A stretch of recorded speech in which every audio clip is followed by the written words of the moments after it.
Okay, good evening and welcome to the Financial Week. I'm Milton Walker. Barita Investments is now under new ownership. The transition started when Cornerstone Investments Holdings acquired controlling interest in the company.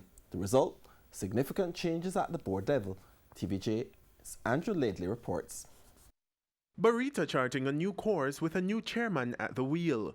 Managing director at the company, Ian McNaughton, says the new leadership is expected to signal a young and more energetic organization. Cornerstone is as mentioned earlier in my speech, young, energetic company. The fact is that new blood will bring new ideas, new experiences, and hopefully that new blood with the experience that exists in Barita will get us to another level.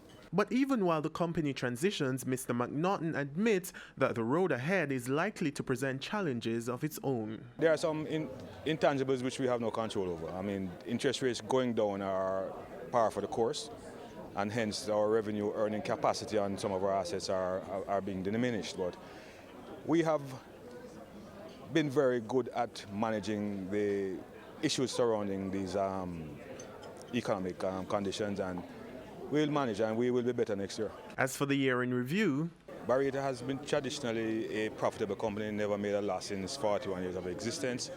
But this performance year over year is significant. Last year we were at 204 million, this year we're at 363. Do the maths. Big jump. Barita recorded a historic profit of $363 million last year. The company's stock price also hit a record high of $18.69. Andrew Lately, TVJ News.